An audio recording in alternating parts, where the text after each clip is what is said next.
Hey guys, welcome back to our channel. അപ്പോൾ അങ്ങനെ പുതിയൊരു ട്രെയിലർ റിയാക്ഷൻ ആയിട്ട് ഗൈസ് നമ്മൾ വന്നിരിക്കുന്നത് പൈങ്കിളി എന്ന് പറയുന്ന മൂവി. നമ്മുടെ സജിൻ ഗോപു, നമ്മുടെ അംബാൻ നായകനാകുന്ന പുതിയ പടമാണ് ഗൈസ് പൈങ്കിളി. അപ്പോൾ പൈങ്കിളിക്കകത്ത് സജിൻ ഗോപു ഉണ്ട്, അനുശ്വര രാജനുണ്ട്, ജിസ്മ വിമലുണ്ട്, പിന്നെ റോഷൻ ഷാനവാസ്, ചന്തു സനിൽകുമാർ, അബു സലീം, റിയാസ് ഖാൻ, ലിജോ ജോസ് പല്ലിശ്ശേരി, ഇങ്ങനെ ലോട്ട്സ് ഓഫ് ക്യാരക്ടേഴ്സ് അടങ്ങുന്ന ഒരു പടമാണ് പൈങ്കിളി. പടം ഡയറക്റ്റ് ചെയ്തിരിക്കുന്നത് ശ്രീജിത്ത് ബാബു. രോമാഞ്ചം ആവേശമൊക്കെ സംവിധാനം ചെയ്ത ജിത്തു മാധവനാണ് ഇതിൻ്റെ റൈറ്റർ.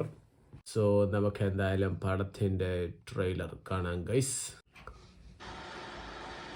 എനിക്ക് അവനെ അങ്ങനെ കാണാൻ പറ്റൂല.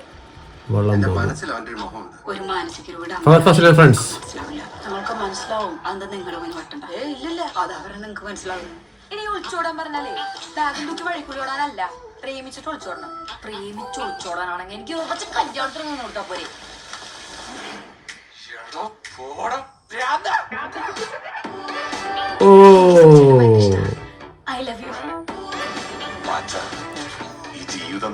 ഈ പടം എന്തൊക്കെ വെയിറ്റ് ലോസ് ചെയ്യാണ് സജിൻ ഗോപു. അല്ലെങ്കിൽ നിന്റെ ഫാമിലിയോട് വെച്ചിട്ട് ഇങ്ങനത്തെ മെമ്മറി സെറ്റ് ആവില്ല. നീ വല്ല ഗുണ്ടുകളെയും പ്രേമിക്കണം. സ്റ്റെപ്പ് 1 ശരി.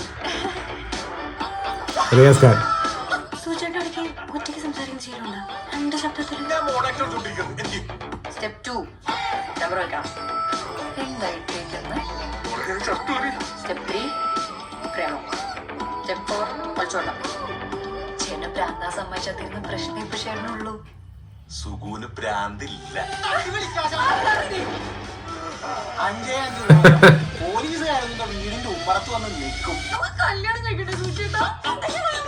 മരണെല്ലാവണെങ്കിൽ എനിക്ക് ദിവസം ഓരോ നോട്ടം എന്നെ കൊണ്ടു നിന്റെ ശ്വാസത്തിൽ ഞാൻ പുലർത്തിരിക്കും. ചേട്ടൻ ചാറ്റുമഴയും ചക്കവത്തതും ഗ്രൂപ്പിൽ പോസ്റ്റ് ചെയ്യുന്നുണ്ടല്ലേ?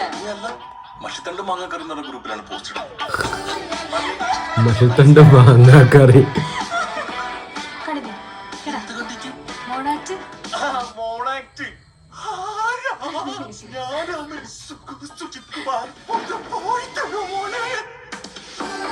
ഫെബ്രുവരി 14 പടം ഇറങ്ങുന്നത്. അപ്പോൾ ഫൺ എന്റർടൈനർ മൂവി ആണെന്നാണ് കണ്ടപ്പോൾ തോന്നുന്നത്.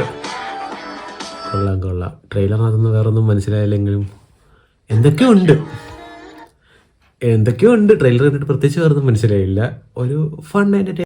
അനുശ്വരയുടെ ക്യാരക്ടറിന് എനിക്കൊന്ന് പ്രേമിച്ച് കല്യാണം കഴിക്കണമെന്ന് താല്പര്യമുള്ള ഒരാളാണെന്ന് തോന്നുന്നത്. സോ പ്രേമൊന്നും സെറ്റ് ആവാത്തതുകൊണ്ട് കല്യാണത്തലേന്നൊക്കെ ആകുമ്പോഴത്തേക്കും അവിടെ നിന്നൊക്കെ ഇറങ്ങിപ്പോകുന്നു. പിന്നീട് വീട്ടുകാർ പിടിച്ചുകൊണ്ട് വരുന്നു. സോ പിന്നീട് പ്രേമിക്കാനുള്ള ആൾക്കാരെ കണ്ടെത്തുന്നു, പ്രേമിക്കുന്നു. അങ്ങനെ പോയിട്ട് ലാസ്റ്റ് നമ്മുടെ അംബാൻ ചെയ്യുന്ന ക്യാരക്ടറുമായിട്ട് കണ്ടുമുട്ടുന്നു, അവരും പ്രേമാവുന്നു. അങ്ങനെ എന്തെങ്കിലുമൊക്കെ ആയിരിക്കൂടെ. അപ്പോൾ ഫെബ്രുവരി 14 വാലന്റൈൻസ് ഡേ അന്ന്.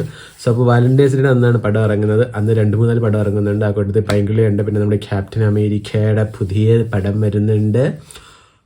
സോ അപ്പോൾ അത്രയൊക്കെ ഉള്ളു.